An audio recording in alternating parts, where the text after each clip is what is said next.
बलूच मानवाधिकार परिषद का एक बेहद बड़ा बयान सामने आया है। पाकिस्तान कमजोर हो रहा है। बीएचआरसी का ये बयान, बलूचिस्तान में स्वतंत्रता सेनानी मजबूत हैं। बीएलए ने मानव अधिकार मानकों का पालन नहीं किया है। ऐसे में पाकिस्तान लगातार कमजोर होता चला जा रहा है। बीएलए ने सैन्य कर्मियों को बंधक बनाया है।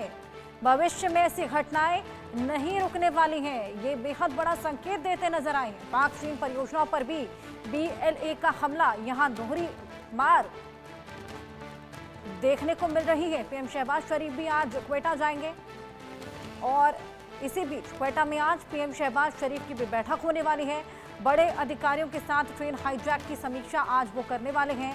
ट्रेन हाईजैक मामले पर भी बेहद बड़ा फैसला ले सकते हैं शहबाज। और सबसे बड़ा फैसला फिलहाल यही होना चाहिए कि डायलॉग के माध्यम से इन हमलों को रोका जा सके, क्योंकि आम जनता इसमें पिसती हुई नजर आ रही है। विनोद दत्ता जी, मैं आपके पास आऊंगी। जिस तरीके से यहाँ पर अब शहबाज कहते हैं कि वो इसको लेकर एक बेहद बड़ी बैठक भी करने वाले हैं ट्रेन हाईजैक को लेकर, सबसे बड़ा कदम सबसे पहले यही होना चाहिए कि डायलॉग के जरिए इन हमलों को रोक दिया जा सके। लेकिन एक तरफ जैसे कि आपने हुसैन को भी सुना, हुसैन का तो ये दावा है कि लगभग यहाँ पर हमले रुक ही जाएंगे, क्योंकि अब यहाँ पर जो ऑपरेशन था वो लगभग सक्सेसफुल हो ही चुका है।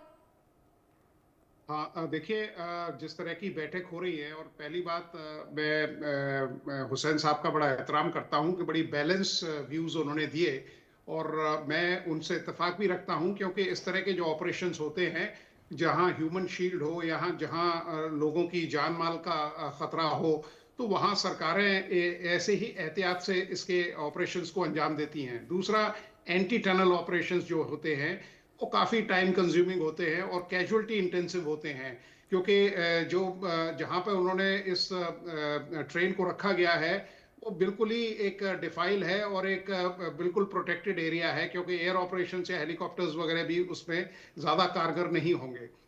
दूसरी बात, जो शहबाज सरकार है वो अगर उनको नेगोशिएटिंग टेबल पे ले आती है तो इसमें कोई हर्ज और गुरेज नहीं है कि अगर बीएलए के, क्योंकि बीएलए की मांग ये है कि उनके जितने कार्यकर्ता हैं या जो उनका काडर है उसको वहां से छुड़ाया जाए, और जो पाकिस्तान की हुकूमत है वो भी निगोशिएट करेगी कि जितने बंधक इनके पास हैं उनको बिल्कुल सेफ तरीके से वो छोड़ दें। तो अगर ये बातचीत से हल हो जाता है तो ये सबसे बढ़िया काम होगा, और हम ही नहीं, पूरा हिंदुस्तान उन बंधकों की सलामती चाहता है, क्योंकि देखिए पाकिस्तान हमारा हमसाया दोस्त है। उन्होंने, जावेद साहब ने ये कहा कि साहब हमारी हमदर्दी बीएलए के साथ है, बिल्कुल ऐसा नहीं है। भारत ने हमेशा एक दोस्ती का हाथ पाकिस्तान की तरफ बढ़ाया है, और अगर आज पाकिस्तान इस सूरत हाल में है तो उसकी अपनी पॉलिसीज हैं, अपनी सियासत है, और अपनी जो पाकिस्तान आर्मी की जो मनमानी है वो उसका अंजाम है। बिल्कुल। जेएस सोडी जी भी हमारे साथ जुड़े हुए हैं। जेएस सोडी जी, बेहद कंफ्यूजिंग होता चला जा रहा है। ये जैसे दो अलग अलग दावे यहाँ पर किए जा रहे हैं, और एक तरफ ये कहना है कि हमारा ऑपरेशन सक्सेसफुल हो चला है, एक तरफ ये कहना है कि बंधक अभी हमारे पास है, हमारी मांगों को पूरी करें, और शहबाज सरकार अब इसको लेकर एक बैठक भी करने वाली है। क्या लगता है आगे इसमें क्या होगा? देखिए आशा जी, ये तो थोड़े वक्त में क्लियर हो जाएगा जब बीएलए या पाकिस्तानी सरकार कोई वीडियो रिलीज करेंगे, फोटोग्राफ रिलीज करेंगे, जिससे ये पूरा क्लियर हो जाएगा कि कौन सा पक्ष सच बोल रहा है, कौन सा पक्ष झूठ बोल रहा है। लेकिन जहां तक बात है शहबाज शरीफ सरकार की कि वो डायलॉग करेंगे, इससे कोई फर्क नहीं पड़ेगा, क्योंकि अब बलूचियों में आक्रोश उस लेवल पे आ चुका है कि डायलॉग डिप्लोमेसी से कुछ हल नहीं होने वाला है। मैं एक आंकड़ा देना चाहूंगा आपको। अब पहली बात तो बलूचिस्तान को फोर्स करके पाकिस्तान में विलय कर दिया गया। जब 14 अगस्त 1947 को पाकिस्तान नए देश के रूप में उभरा, बलूचिस्तान आजाद देश था, लेकिन उनके नेताओं पे, खान ऑफ कलात पे इतना दबाव डाला गया। अगले साल 27 मार्च को जनता की इच्छा के विपरीत उन्होंने पाकिस्तान में बलूचिस्तान का विलय कर दिया। तब से लेके आज तक बलूचियों ने कभी अपने आप को पाकिस्तान का हिस्सा नहीं समझा। ऊपर से पाकिस्तान की गलत नियत और नीतियां, जिससे उसने बलूचियों को सेकंड या थर्ड ग्रेड सिटीजन रखा। मैं आंकड़ा देना चाहूंगा, आपके दर्शक हैरान हो जाएंगे सुन के।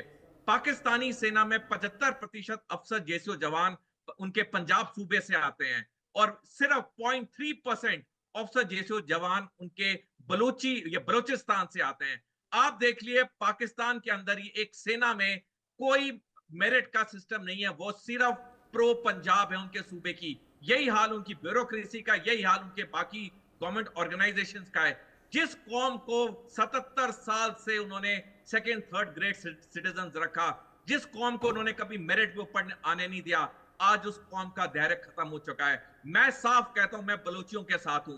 पाकिस्तान ने भारत के ऊपर इतना आक्रमण किया है, हमारे हजारों सैनिक, हजारों हमारे नागरिक मारे हैं। मैं खुलेआम कहता हूं कि मैं निजी तौर पे बलूचियों के साथ हूं, और मैं अपने निजी तौर पे कहूंगा कि भारत सरकार को बलूचिस्तान को और तिब्बत को दोनों को मान्यता देनी चाहिए, रिकॉग्निशन देना चाहिए।